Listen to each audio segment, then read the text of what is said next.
And as we look into the future, it's the perfect time to discuss everyone's favorite topic, cookies. So let's move on to our next session, the evolution of programmatic advertising in a post-third-party cookie era. Now, I'm pleased to introduce the moderator for this session, Alwin, Programmatic Advertising and Ad Manager at UIM. So don't forget you'll submit your questions for the panelists using the Q&A box located at the bottom of your Zoom window, but I'd love to hand over to Alwin now. Thank you. Thanks, David. Yeah, I'm very delighted to moderate the next panel, which will be the evolution of programmatic advertising in a post-third-party cookie world. And I'm having with me a great panel, which is Tanya Field, CPO and co-founder of Novatiq. We have Rachel Gantz, General Manager Activation of Comscore.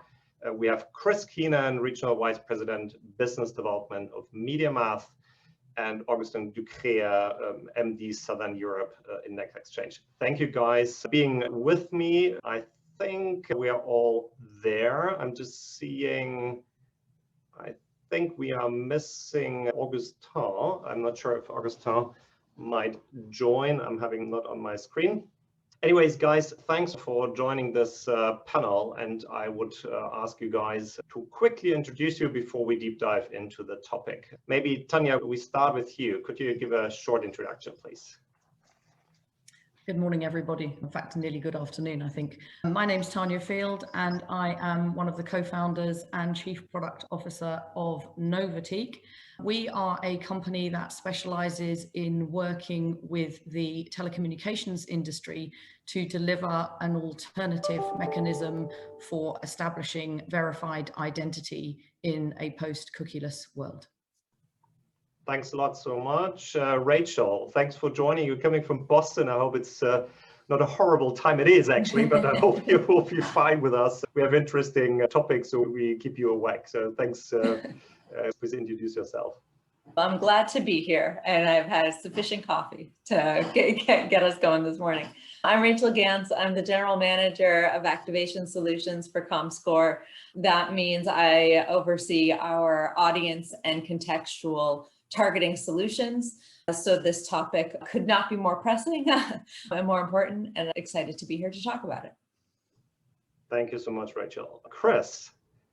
Sure. Hi, everyone. Chris Keenan. I lead business development in EMEA for MediaMath, based here in London. For those of you who aren't familiar with MediaMath, we're a global DSP.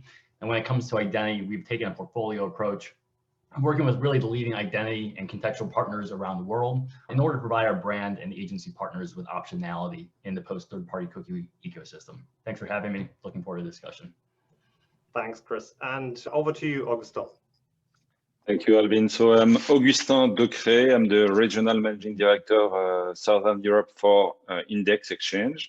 And I also lead the French IB France cookieless post-third-party cookie world task force. And I'm very glad and happy to be with you today. Thank you so much, Augustin. Okay, let's deep dive into the topic. I think before we start into the discussion, I think it's worth mentioning what is the, let's say, what's the framework for what we discuss. And I think there's three major factors. It's the end consumer. I think he has changed a lot. He wants transparency. He wants to understand how his data is being used.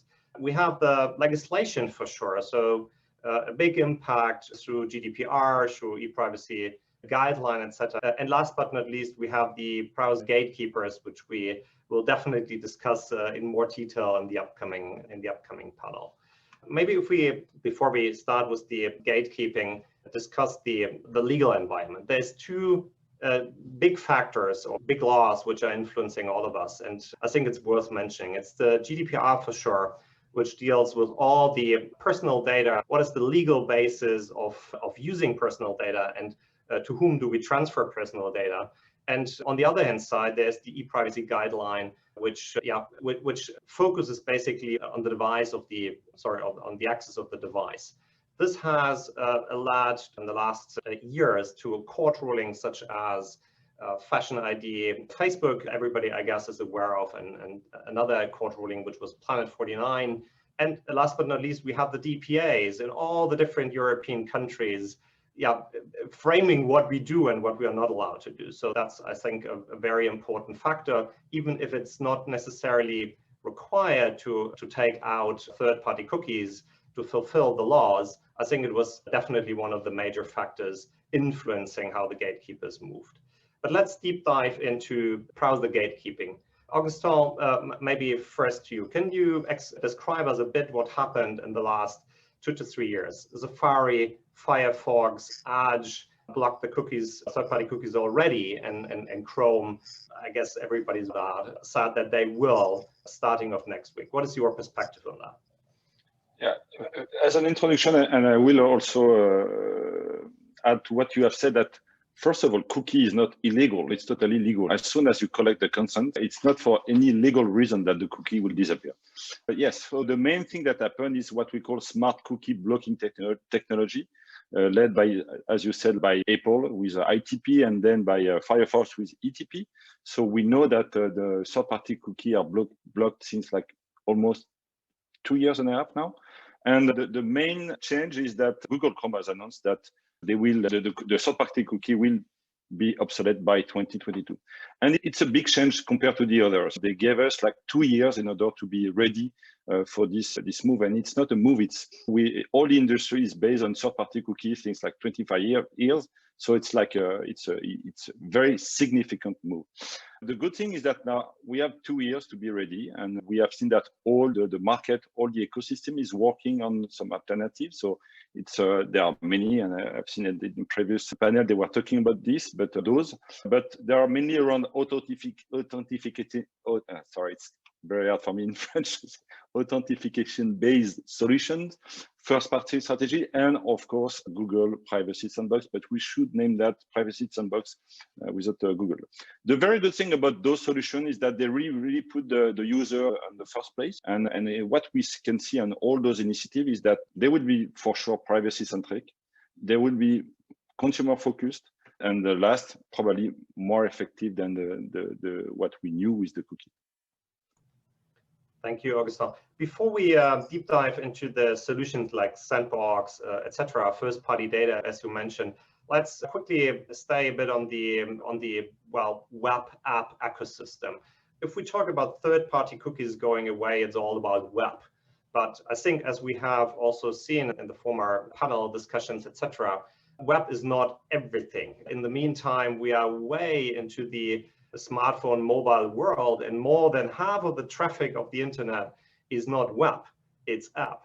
So maybe Tanya, Chris, what is your perspective of that? In a world where more than 50% of the traffic is app traffic, Chrome Sandbox is not the only solution. We see it with Apple moving forward, and Android might follow in a different way. How do you see that, and how we tackle the upcoming, let's say, mobile operating system problems coming up?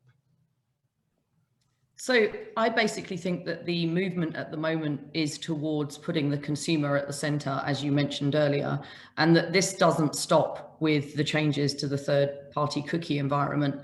It expands across all other mechanisms for identifying users. And obviously, the most complete one are the MAIDs that exist in the environment for the app world.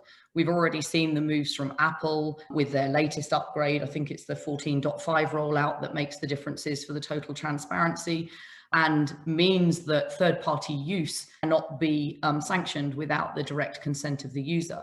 As you mentioned, we believe that similar moves will be undertaken by Google, because if they actually hold true to their privacy at the center, then they're going to have to make attendant changes in the app world that mirror the changes that they've made in the web environment. But I don't think it even stops there. I think there are many other methodologies used for fingerprinting that are being diminished almost daily, and that won't stop either. So I think what we're looking at is the fundamental change to the fabric of how we have established identity in the past, not just third-party cookie, which is the predominant one, but also many of the other alternatives. And so what we really need to be considering is turning it on its head, putting the consumer at the center, and basically making sure we establish an identity framework, which I don't believe will just encompass a single solution. I think there'll be a level of interoperability, and there'll be a number of solutions that work together. but that establish a new framework where we are really taking into account that it's driven by the customer that controls the process. The only point I'd add is, as Tanya mentioned, with 14.5 rolling out, I think less than 2 weeks ago, you've already seen reports come in with the opt-in percentage of the users. Flurry's report said that it was only 11% of iOS users worldwide that have opted in to app tracking. And if, and likely when, Google applies similar restrictions or privacy enhancements, we'll see similar figures for the Android world as well. Maybe one more question, Augustin. Chris, you are representing like the both opposite sides of the programmatic ecosystem with SSP and DSP. In a world where Apple, let's say, decides for themselves what compliance is, independent of, let's say, European laws or other laws in the US, how are you guys moving forward? Because IAB Europe, for example, invented the TCF, and it has really adopted widely out there, standardizing exactly what you guys said. The user needs to be first, he needs to be asked, he needs to be explained transparently what we guys do in the ecosystem. But what if Apple doesn't agree and just wants to kick the advertising system out of their closed shop?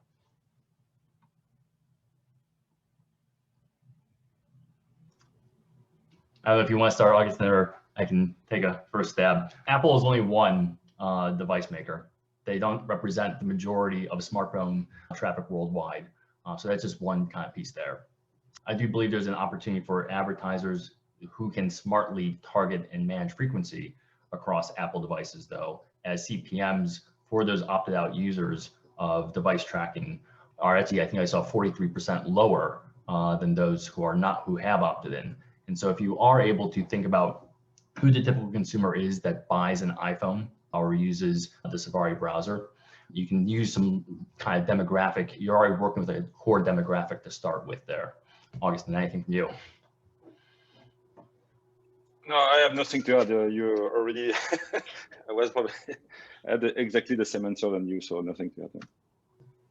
Okay, then have a bit of a look at the solution out there you guys already mentioned. There will be, let's say, 3 clusters. There will be the world of login IDs or persistent IDs, as you want to call it. Then there will be this, Google invented a nice word with a Sandbox. There will be core targeting, which is quite old actually, and we will discuss that in a minute, because I think, Chris, you guys are using it every day since you guys exist. And last but not least, and I will be really interested in, Rachel, also in your opinion on that, because you guys have developed a solution, there will be semantic, which is 20 years old. In programmatic world, in a post-cookie world, we're not looking to new solutions, but maybe with a different view on solutions we have used in the past, and for good or bad reasons, maybe put aside. Let's have a look at that. Rachel, Tanya, login IDs, I guess you guys have a bit of a different view if that is a good or a bad thing, and how could they be adopted in the market?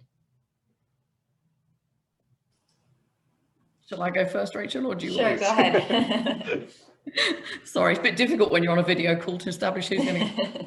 Yeah, I think, as I said earlier, that there's going to be a mix of different solutions to overcome the demise of the third-party cookie and other things. And I think authenticated IDs form part of the solution, right? By definition, they are not going to be the total solution, because ultimately not everyone, for every visit they make to every website or every app, is going to be prepared to log in. And there are many users that want to just consume content without exchanging that level of information. I think the accepted norm, and I've heard varying numbers, is between 20 to 30% of users overall will probably authenticate one way or another with different websites. But ultimately what that may mean is you'll effectively, if that's the only solution, end up with what I call the survival of the fittest. So those that offer the most value to elicit the authenticated process will be the ones that actually benefit from the larger numbers of people that they're then able to identify. So ultimately, authentication is great. It gives a very deep view for the consumer to the environments that the users are prepared to authenticate in. But on top of that, there is the requirement to understand much more about the rest of the users, the anonymized or ghost users in the web. And the fact that they are anonymized or ghost users doesn't take away from the fact that we still want to be able to manage audience delivery so that we can optimize the advertising. So for me, there is a requirement for complementary solutions to the authenticated logged in environments, such that you can still offer consumers transparency, but you can have a verification process which doesn't involve any exchange of personal information. You're just able to identify who those users are.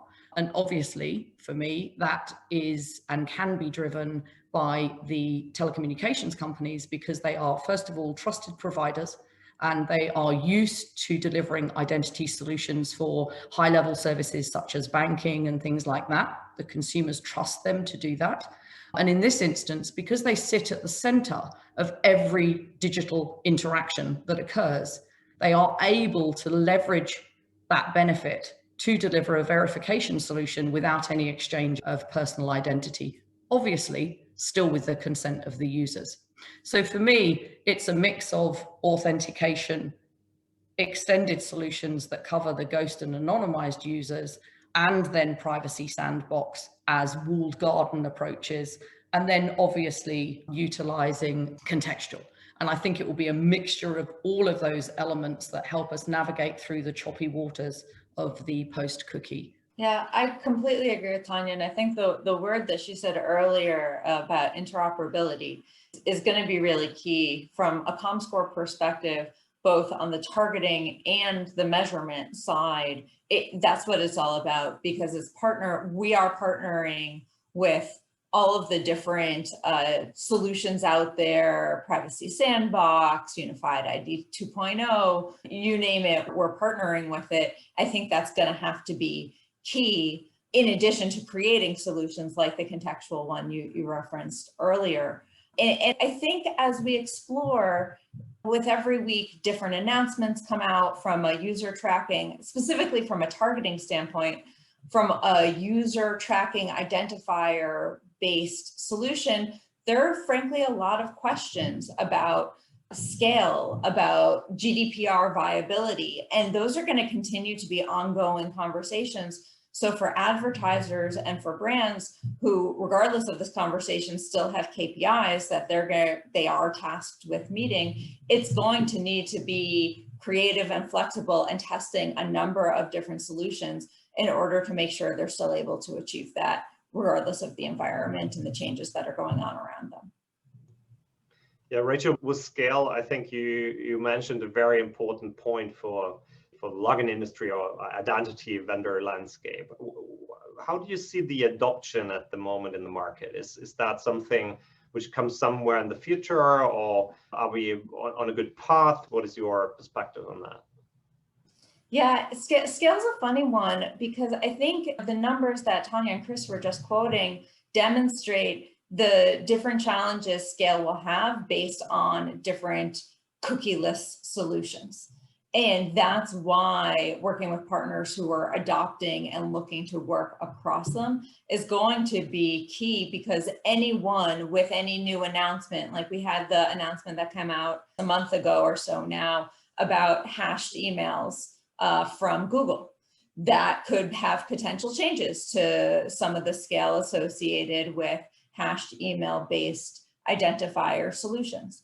So I think scale is probably, from my standpoint, besides the kind of foundational GDPR compliance nature of the solution, once you get above the GDPR question, then scale, I think, is actually the biggest one. Is, can you still run a campaign that's going to achieve the scale and reach you're looking for, period? And that will need to make sure that we have the solutions underneath to enable advertisers to do that. Thank you so much. Chris, maybe a question in your direction. Something which is super tied to scale and adoption is the question, is there some kind of regional concepts or let's say corporation identity hubs? I think you guys at MediaMath are really thinking every day about that, with whom to cooperate, what to use for bidding in the different regions in the world to make that work. How does that look like? So in short, No, there really won't be a one size fits all type solution, and a regional or even market by market solution will be required, especially for global brands who have presence in LATAM and EMEA, in APAC, North America. You'll need to be thinking through which partners and solutions work best, especially given localized regulations as well. So when we work with our brands and kind of agency partners to develop an identity roadmap, we help them identify the right partners or really solutions on the market by market basis. You may have read the IAB guide to the post third-party cookie world. We included some of the kind of standard RFI type questions that we work through with our partners to understand that. We break it down in 3 different areas. The first being scale, second being privacy, and the third being the capabilities. So for scale, we look at things like what's the availability and scale of the identifier in the bid stream by country? What is their current and future roadmap for SSP integrations? What kind of data assets are powering the ID graph that they have? For example, with Prebid's Unified ID 2.0, the focus has been on large publishing partners like Washington Post, whereas an ID vendor like Novatiq or Zeotap have had telco partners as primary drivers of their ID graphs. For privacy, we want to understand what is the identifier based on? Is it a hashed email or another form of PII? Or is it an identifier based on device characteristics? What are the consent frameworks that are compatible? How is a user able to opt out? And then from a capability standpoint, it's really about what DMPs and other ecosystem partners are they integrated with? Which kind of data assets are powering the graph? And if they have different ID partners, how do they provide addressability and really the cookie restricted browsers, which you talked about earlier with iOS? And how would that identifier work with IDFA tracking? Will the identifier be in emerging channels like CTV and audio? These are all things that really you need to understand at a partner by partner, market by market level. And there are many different ways for ID partners to differentiate themselves. And this differentiation, particularly when it comes to scale in the markets, will mean brands need to identify multiple partners, not just one and just be done with it. You can't just choose LiveRamp because they've been global, but they don't have any scale in continental Europe, or not much, I'll say. They're growing, but they're not there. You have European Net ID Foundation, you have Zeotap, you have Novatiq, like you have other partners. So you can't just choose one. And just like third-party audience providers and SSPs over the past decade have faced a similar challenge with growing scale and adoption, identity providers will need to do the exact same thing as well. Okay, quite interesting. Thanks for the feedback. I think what you also transport basically in your answer is that there's quite some complexity and that the ecosystem, being a DSPs, SSPs, need basically to support the advertiser landscape in this selection process. So I think us in the media industry, there's quite a role we have to take over to make it clear to the market. Okay, let's move a bit forward from login solutions to what I would call as a pillar, a core targeting. The Chrome Privacy Sandbox is basically a cohort solution. It creates a identifier at the browser level. That's new. Augustin, maybe you can give us a bit of an overview what Privacy Sandbox is in total. If you look at the market or listen to the press, it's crazy. There's lots of bird calls in terms of Fletch, Dove, Flock. What is all of this, and how do you guys approach that? Yeah, I think it's a good summary. It's crazy, but I will try to give you a quick overview of the situation. First of all, as you said, the project has been initiated by Google Chrome, but now it's open source. So it's now hosted by the W3C, which is very important in the development of the project. And Privacy Sandbox is not only a solution. You are talking about cohort, but it's a collection of solutions, propositions and proposals and through APIs. And last, as you said, so all those APIs will exist at the browser level. And it's a huge move. Why Sandbox? So I don't know if you're aware, but in the software development, a Sandbox is a testing environment. And it's exactly what we are doing today. Chrome gave us like 2 years in order to be ready, and but also to interact and to be part of the project with them. Feel free, everyone is allowed to participate. And I think it's the key asset of this project is that we can interact with the project. There is the GitHub, and you can post your proposal, you can post an issue, and Google will answer to the project. So it's the very first part is that. And a Sandbox is also a limited area where you can play in. And it's also the second part of the project, and it's exactly what they want. It's a balance in between, as you said, the privacy and the user, and supporting also the ad tech ecosystems. But to make it short, there are three main proposals around the Sandbox. It's not only advertising. The first one is around like protecting the user and against the fraud. And there are two main solutions there. There is one called privacy budget. So privacy budget, you will have a kind of credit of information that you can retain. And as soon as you reach this limit, they will block the information. The aim of this and the purpose of this proposition and this solution is to combat what they call the fingerprinting, and also to limit the creation of persistent identifier outside of the browser. The second one is what they call Trust Token API, and Trust Token API will probably, replace the third-party cookie. It will, today we track the user through a third-party cookie. Tomorrow in Sandbox, we will track the user via Trust Token API. It's an encrypted token, and we shouldn't be able to link the user or also to forge the token. I am clear? And the second family is around the measurement. So they have two main propositions. The first one is what they call conversion measurement. So they will measure the conversion through the ad clicks, and then they will push those information to the third-party partners in order to measure, or also to do the reporting of the campaign. The second one is aggregate reporting API. So aggregate reporting API will measure and will tell on which website the user went and which campaigns the user have been exposed to, and then they will push this information to the third party, to the partners, and they will be able to do, for instance, frequency capping, etc. And the last, maybe jumping in at that point, can that be compared then, if we look at the web world, its ad conversion measurements through that mechanism? If we look at the Apple world at the current moment, that's called SK Ad Network. Is that a good comparison? So will be there similar mechanisms to measure what I'm doing in terms of campaigns?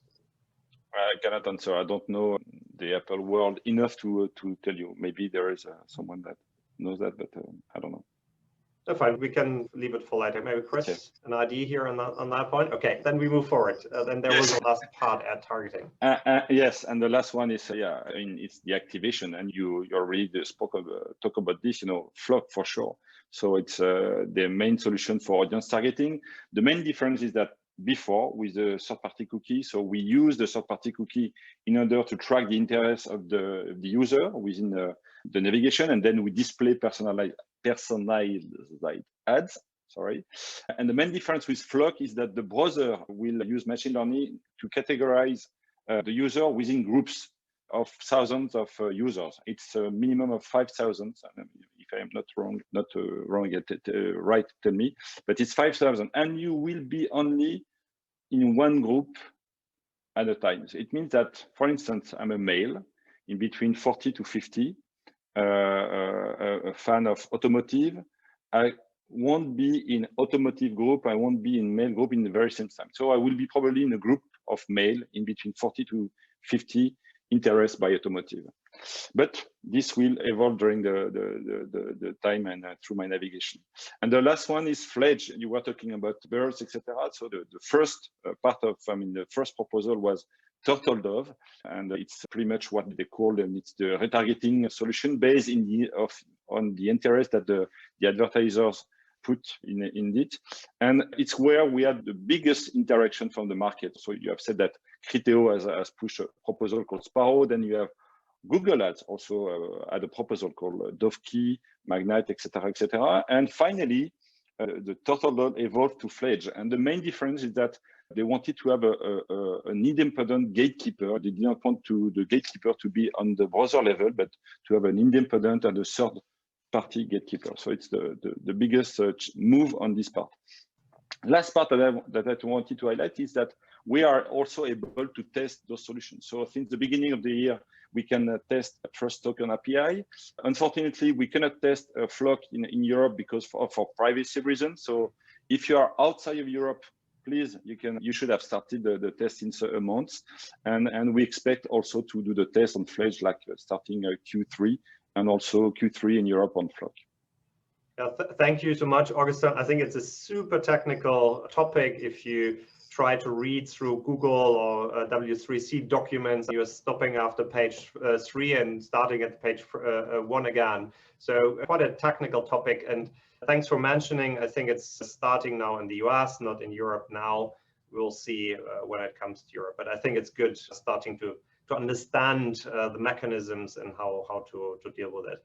Maybe another topic, Chris, in your direction, because what the overall logic Flock is doing, it's cohort targeting and the browser, but it's something we use since ages. And so we basically on the publisher side, etc., have it for ages. And in programmatic world, it was very simple. It was pre-targeting deals.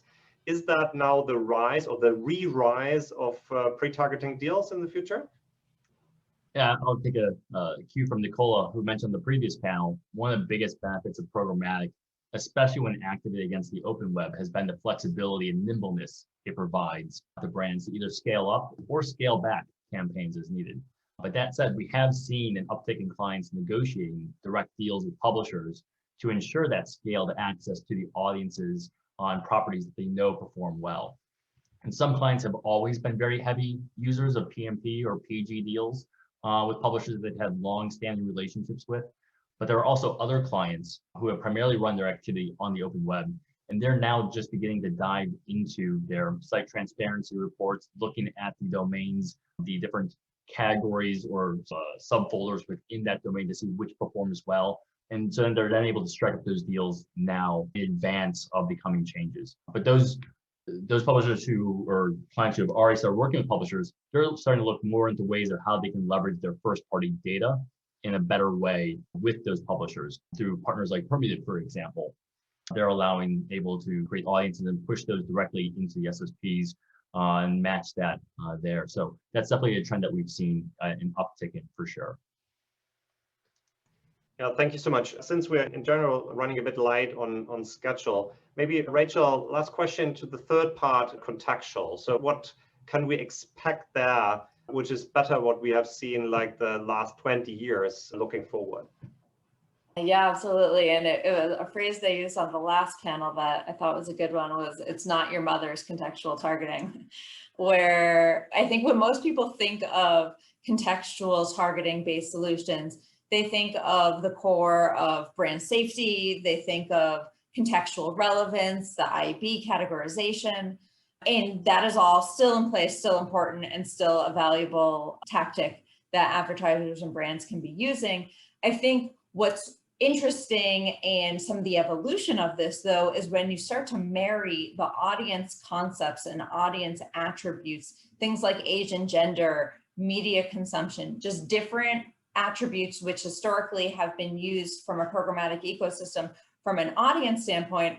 Comscore has created a solution called predictive audiences, where we're applying that to contextual signals, which therefore makes it GDPR friendly, and being able to use that as a mechanism that is not a user tracking identifier for the purposes of targeting. Is truly based on the content signals, and then apply those to things like obviously display, which is where contextual really started. But then you get into the conversations we're having, you can apply it to mobile, video, CTV devices directly. And I think this interesting innovation, Comscore, we're doing this in partners with our DSP partners like MediaMath, but getting that on the shelf today so folks can do that, especially with the ability to apply that to CTV devices and CTV content, I think is really showing you take what was old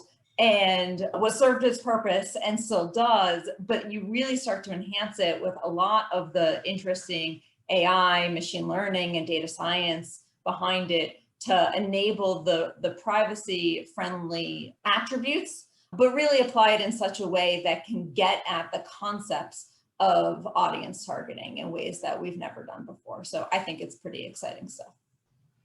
Yeah, thank you so much. We, in a very short time, really tried to tackle this whole new ecosystem coming up there with the different angles, being it login IDs, being it cohort targeting, being it the new contextual 2.0.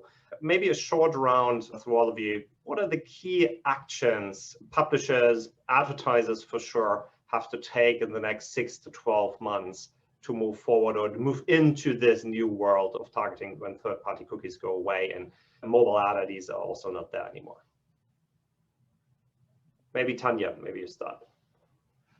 Yeah, I think this was touched upon in the previous panel, but I think we're in a period of what I would call test and learn. So basically, there is no absolute solution. There is a requirement for interoperability, as we mentioned earlier on, and it is incumbent, therefore, upon everybody to look at what's most appropriate for them. I think probably Chris touched on it earlier in terms of looking at the different evaluation strategies that can be utilized, but it's incumbent to test and learn. And we all need to be nimble in assisting with that process so that each independent can establish what's best for them.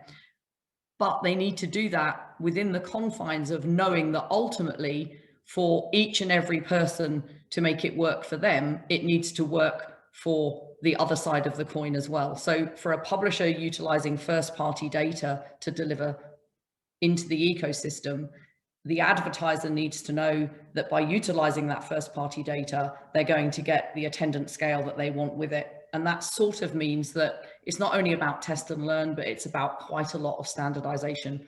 I firmly believe that first-party data is something that is going to be reaping the rewards it should have had previously, that it didn't have because of the third-party ecosystem that existed.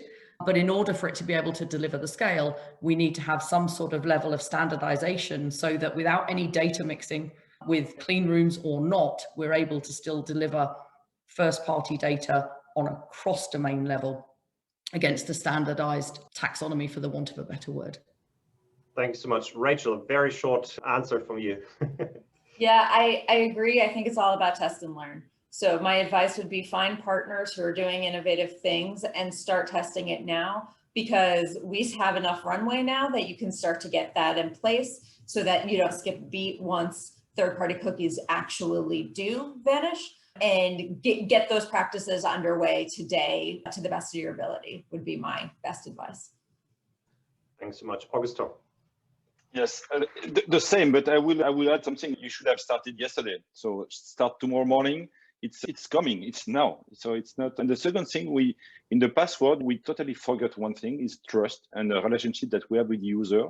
And we are now here. We should, in every solution that we test, we should put the user in the first row, and how we can add and bring something to the user and more value to the user.